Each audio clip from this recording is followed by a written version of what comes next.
आपका यूनिक प्रज्ञान यूट्यूब परिवार में मैं प्रज्ञान सर हार्दिक स्वागत करता हूं, वंदन करता हूं, अभिनंदन करता हूं। प्यारे साथियों, पाठचर्या होने वाली है काफी महत्वपूर्ण आपके लिए, क्योंकि अगर आप टीएसटी पीएचडी जैसी प्रोक्ता LT grade UGC net JRF आदि विभिन्न प्रतियोगी परीक्षाओं की तैयारी कर रहे हैं तो आपके लिए वीडियो होने वाला है काफी महत्वपूर्ण। तो साथियों, आज की इस पाठचर्या को प्रारंभ करें इससे पूर्व अगर वीडियो को पहली बार देख रहे हैं तो चैनल पर नए हैं तो कृपया चैनल को सब्सक्राइब, वीडियो को लाइक और शेयर करना बिल्कुल ना भूलें। तो बिना समय गंवाए प्रारंभ करते हैं पाठचर्या और देखते हैं आज की पाठचर्या का पहला प्रश्न। कवि भूषण को भूषण की उपाधि किसने दी?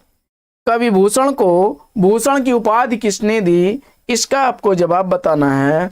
और अगर आपने इस प्रश्न का जवाब चित्रकूट नरेश सोलंकी को सेलेक्ट किया तो बिल्कुल सही जवाब विकल्प घ।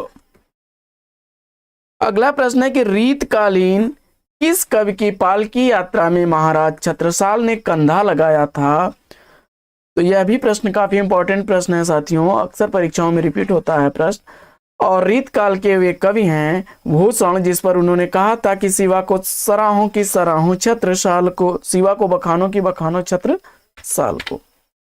आगे, आचार्य शुक्ल ने हिंदू जाति का प्रतिनिधि कवि किसे कहा है?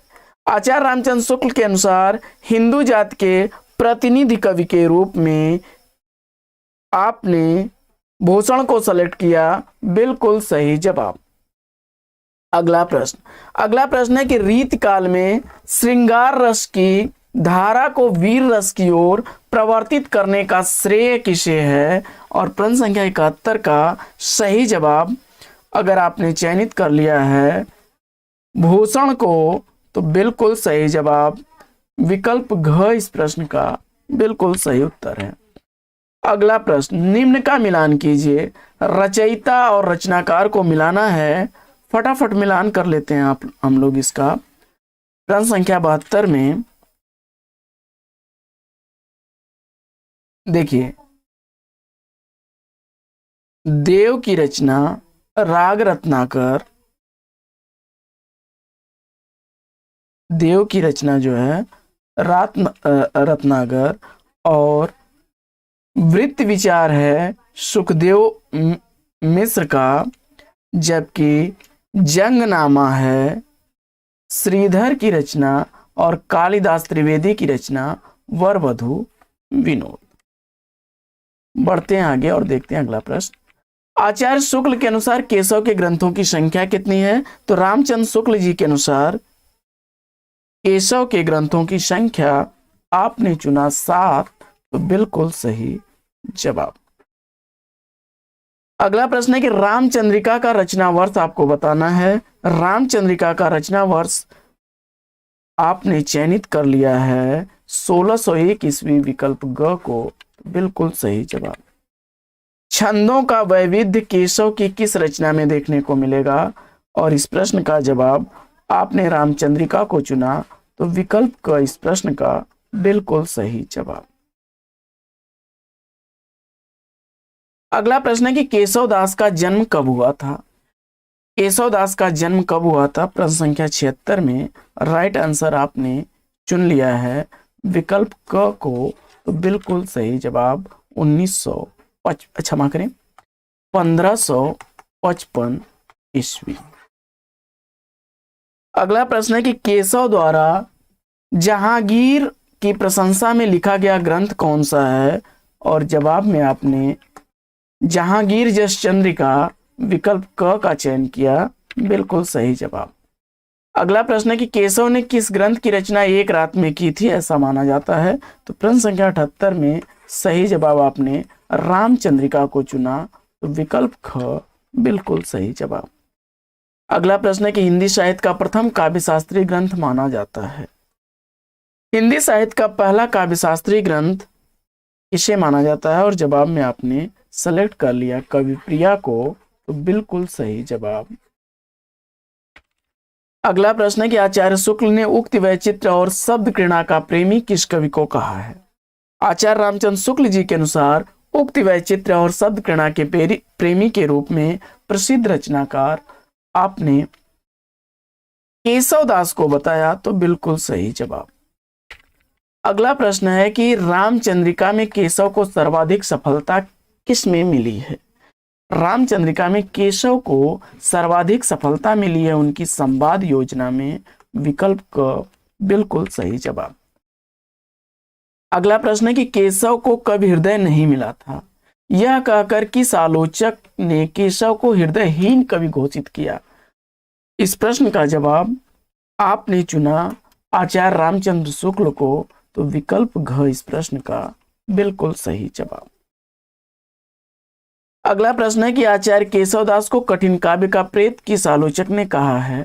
कठिन काव्य के प्रेत किस आलोचक ने केशवदास को कहा है? और जवाब में आपने सेलेक्ट किया आचार्य रामचंद्र शुक्ल को, तो बिल्कुल सही जवाब।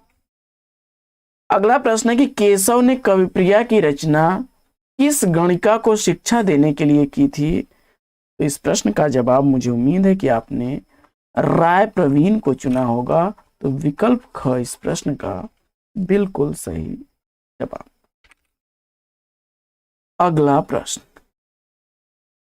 बढ़ते हैं अगले प्रश्न की तरफ और देखते हैं प्रश्न संख्या 85 कि डॉक्टर कृष्ण शंकर शुक्ल ने आचार्य केशवदास पर एक समीक्षात्मक पुस्तक लिखी, उस पुस्तक का नाम क्या है? और इस प्रश्न का जवाब आपने चयनित कर लिया विकल्प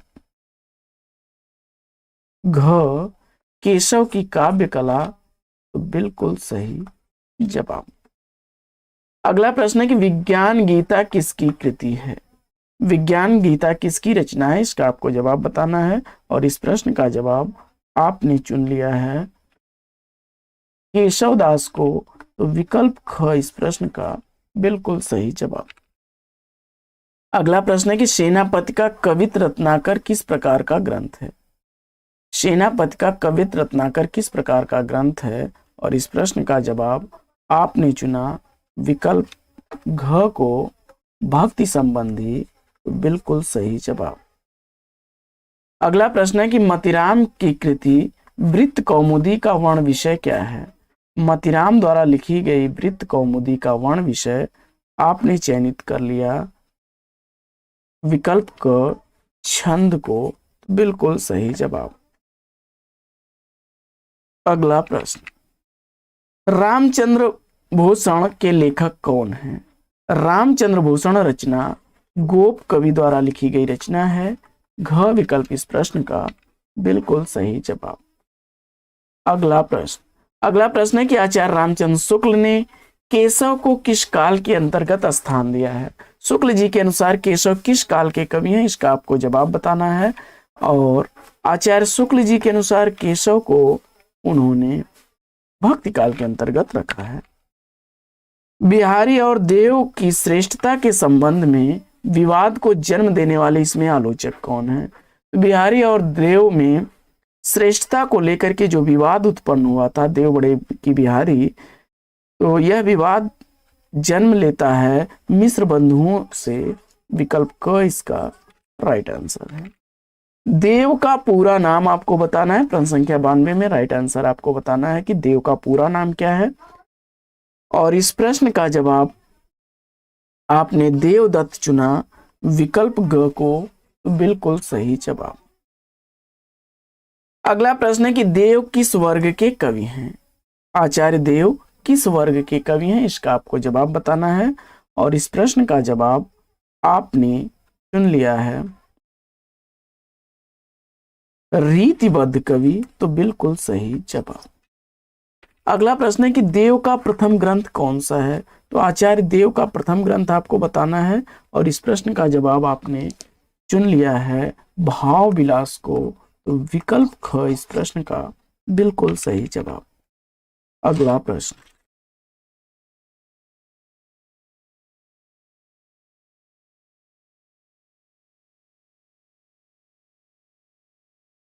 अगला प्रश्न है कविदेव का जन्म किस प्रांत में हुआ था? कविदेव का जन्म किस प्रांत में हुआ था? और इस प्रश्न का जवाब आपने उत्तर प्रदेश चुना, बिल्कुल सही जवाब। अगला प्रश्न है कि रीत काल के किस कवि ने सर्वाधिक यानी 72 ग्रंथों की रचना की है? और मुझे उम्मीद है कि इस प्रश्न का जवाब आपने देव को चुना होगा, विकल्प ग इसका राइट आंसर है। अगला प्रश्न है कि देव किस दृष्टि से अधिक सफल रहे हैं।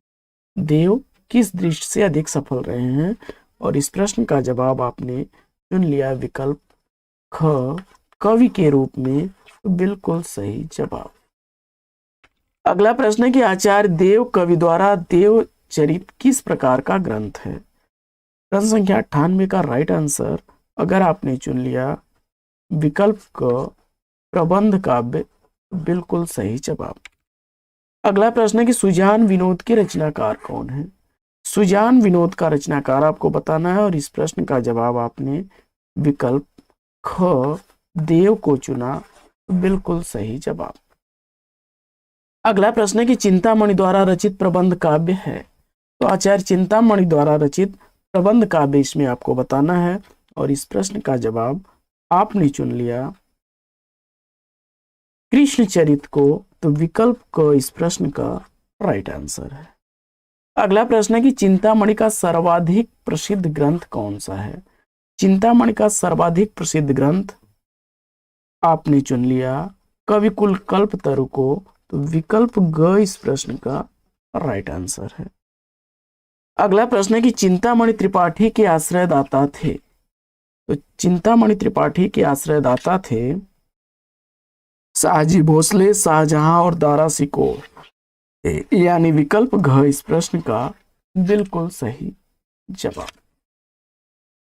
अगला प्रश्न है कि चिंतामणि का भाई कौन इसमें नहीं है। तो इस प्रश्न का जवाब देखिए, भूषण मतीराम और जटाशंकर ये चिंतामणि के भाई थे। विकल्प ग का चयन किया आपने। बिल्कुल सही जवाब। अगला प्रश्न है कि कौन सा आचार्य रसवादी आचार्य है। कौन सा आचार्य रसवादी आचार्य है, इसका आपको जवाब बताना है, और इस प्रश्न का जवाब आपने आचार्य चिंतामणि को चुना। विकल्प ख। तो बिल्कुल सही जवाब। अगला प्रश्न है कि चिंतामणि आते हैं, चिंतामणि सर्वांग निरूपक कवियों की श्रेणी में आते हैं। विकल्प क इसका राइट आंसर है। अगला प्रश्न है कि चिंतामणि की श्रृंगार मंजरी ग्रंथ जो है वह कैसा ग्रंथ है। चिंतामणि द्वारा लिखा गया श्रृंगार मंजरी ग्रंथ कैसा ग्रंथ है, और आपने नायक नायिका भेद से संबंधित चुना ख विकल्प को। बिल्कुल सही जवाब।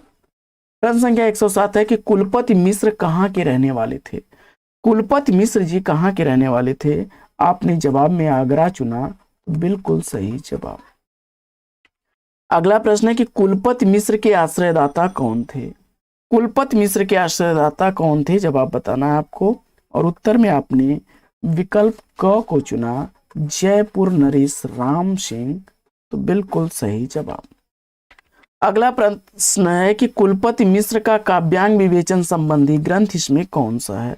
कुलपति मिश्र जी का काव्यांग विवेचन संबंधी ग्रंथ बताना है आपको। प्रश्न संख्या 109 का सही विकल्प आपने रस रहस्य को चुना। तो विकल्प ख बिल्कुल सही जवाब।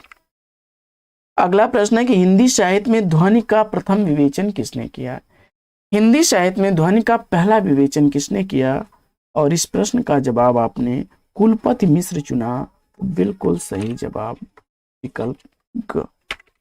अगला प्रश्न है कि संस्कृत के प्रबोध चंद्रोदय नाटक के आधार पर कौन सा नाटक लिखा गया है। तो प्रबोध चंद्रोदय के आधार पर इसमें लिखा गया नाटक देव माया प्रपंच है। घ विकल्प बिल्कुल सही जवाब। अगला प्रश्न है कि देव ने भाव विलास की रचना किस वर्ष की।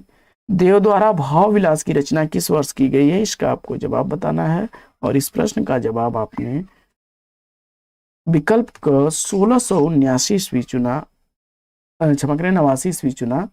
तो बिल्कुल सही जवाब। अगला प्रश्न है कि देव के किस ग्रंथ में दिन के 8 पहरों के बीच होने वाले नायक नायिका के विविध विलासों का वर्णन किया गया है। तो जवाब हो जाएगा अष्टयाम। घ विकल्प बिल्कुल सही जवाब। अगला प्रश्न है कि देव का संगीत विषयक ग्रंथ कौन सा है। देव द्वारा लिखा गया संगीत विषयक ग्रंथ इसमें आपको बताना है, और इस प्रश्न का जवाब आपने राग रत्नाकर को चुना, बिल्कुल सही जवाब। अगला प्रश्न है कि सोमनाथ गिने जाते हैं, सोमनाथ गिने जाते हैं सर्वांग निरूपकों में, विकल्प ग इस प्रश्न का राइट आंसर है। अगला प्रश्न है कि मतिराम का अलंकार निरूपण संबंधी ग्रंथ कौन सा है? मतिराम द्वारा लिखा गया अलंकार निरूपण संबंधी ग्रंथ कौन सा है? विकल्प रहे आपके सामने छंदसार, अलंकार पंचाशिका, रसराज अथवा सतसई। तो इस प्रश्न का जवाब आपने अलंकार पंचाशिका को चुना, विकल्प ख को बिल्कुल सही जवाब। अगला प्रश्न है कि ललित ललाम की रचना मतिराम ने किसके आश्रय में की थी? ललित ललाम की रचना मतिराम ने किसके आश्रय में की थी? और इस प्रश्न का जवाब आपने भाव सिंह बूंदी नरेश के आश्रय में, विकल्प ख को चुना, बिल्कुल सही जवाब। अगला प्रश्न है कि मतिराम के ग्रंथ वृत्त कौमुदी का दूसरा नाम क्या है? मतिराम द्वारा लिखे गए ग्रंथ वृत्त कौमुदी का दूसरा नाम आपको बताना है, और इस प्रश्न का जवाब आपने चयनित कर लिया छंदसार संग्रह, विकल्प ख को बिल्कुल सही जवाब। अगला प्रश्न है कि मतिराम ने किस कवि की सतसई के आधार पर अपनी सतसई की रचना की है? तो इस प्रश्न का जवाब आपने चुन लिया बिहारी को, विकल्प ग बिल्कुल सही जवाब। अगला प्रश्न है कि मतिराम ने फूल मंजरी की रचना की, मतिराम द्वारा फूल मंजरी की रचना की गई है जहांगीर की आज्ञा से, विकल्प क बिल्कुल सही जवाब।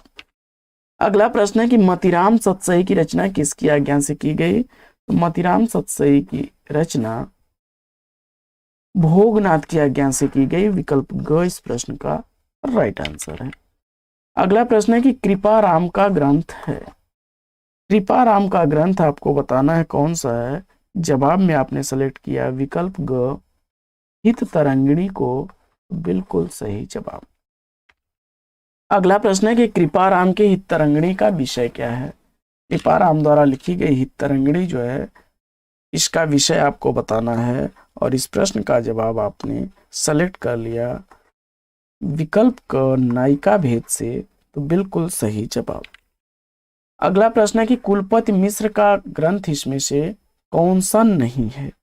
कुलपति मिश्र द्वारा लिखा गया ग्रंथ इसमें कौन सा नहीं है?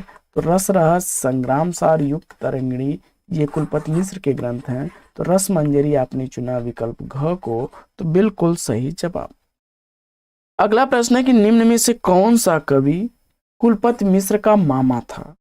कुलपति मिश्र के इसमें मामा कौन थे? इसका आपको जवाब बताना है।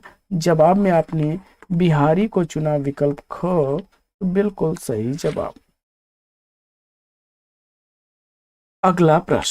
अगला प्रश्न है कि बिहारी और देव किस आलोचक की पुस्तक है? बिहारी और देव किस आलोचक की पुस्तक है? इसका आपको जवाब बताना है, और इस प्रश्न का जवाब आपने चुन लिया विकल्प घ लाला भगवान दिन की, तो बिल्कुल राइट आंसर। अगला प्रश्न है कि लक्षण ग्रंथकारों की परंपरा का अंतिम प्रसिद्ध कवि कौन है? लक्षण ग्रंथकारों की परंपरा का अंतिम प्रसिद्ध कवि कौन है?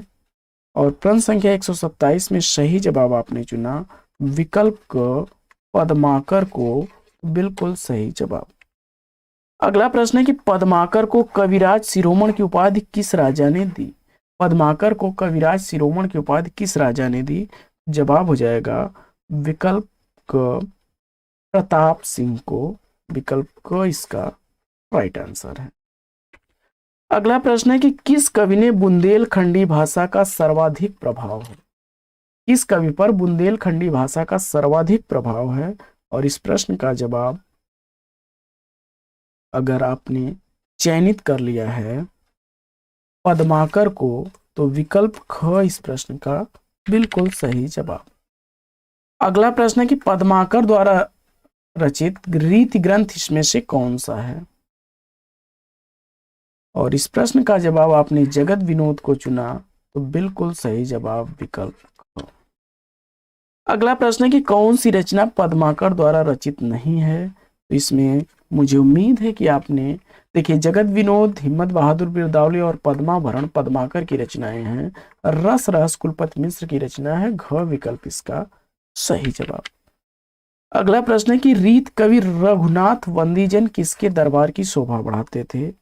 रीत कवि रघुनाथ वंदीजन किसके दरबारी कवि थे, इसका आपको जवाब बताना है। और आपने काशी नरेश को बताया, बिल्कुल सही उत्तर आपका है। अगला प्रश्न है कि मतीराम की कौन सी रचना किसी के आश्रय में नहीं लिखी गई है, ये आपको बताना है।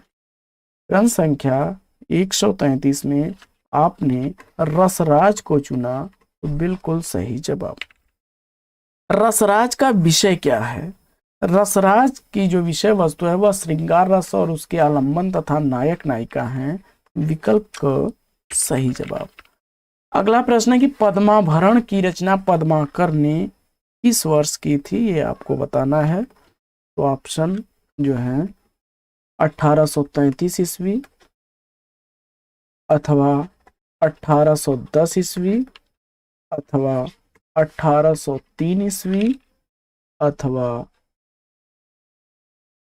1821 ईस्वी। पद्माभरण की रचना पद्माकर ने किस वर्ष की थी, और इस प्रश्न का जवाब आपने चयनित कर लिया 1810 ईस्वी, तो बिल्कुल सही जवाब विकल्प हो। अगला प्रश्न,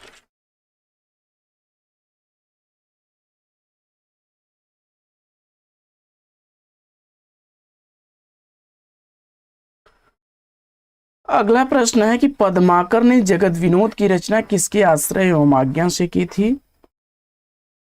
पद्माकर द्वारा लिखा गया जगत विनोद रचना जो है यह महाराज जगत सिंह, विकल्प ग इसका राइट आंसर हो जाएगा।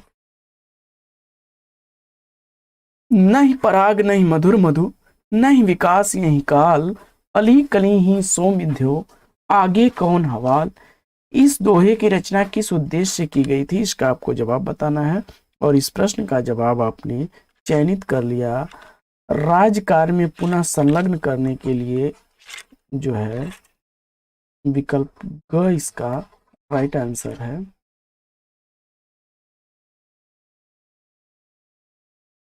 आगे, विवेचन की दृष्टि से नौ रसों का सफल निरूपण करने वाले आचार्यों में एक नाम किसका लिया जा सकता है। जवाब हो जाएगा पद्माकर का, विकल्प घ सही जवाब। अगला प्रश्न है कि रीत काल के किस कवि ने भक्ति, श्रृंगार और वीर तीनों में बराबर अधिकार से लिखा है। तो भक्ति, श्रृंगार और वीर रस तीनों में पद्माकर ने लिखा है। विकल्प घ इसका राइट आंसर है। अगला प्रश्न है कि भिखारी दास किसके आश्रयधीन थे। तो भिखारी दास हिंदू पथिक सिंह के आश्रयदाता कवि थे। विकल्प ख सही जवाब। अगला प्रश्न है कि कवि कुलकंठाभरण किस प्रकार का ग्रंथ है। कवि कुलकंठाभरण अलंकार विवेचन ग्रंथ है। विकल्प ख इसका सही जवाब। प्रताप शाही की रचना इसमें से कौन सी नहीं है।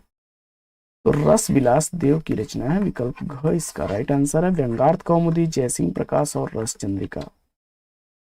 आगे, रसलीन का वास्तविक नाम आपको बताना है, और रसलीन का वास्तविक नाम आपने सैयद गुलाम नबी, विकल्प क को चुना, तो बिल्कुल सही जवाब। और सर्वांग निरूपक कौन सा कवि नहीं है इसमें, ये आपको बताना है। और इस प्रश्न का जवाब आपने चयनित कर लिया बेनी प्रवीण को। विकल्प घ बिल्कुल सही जवाब।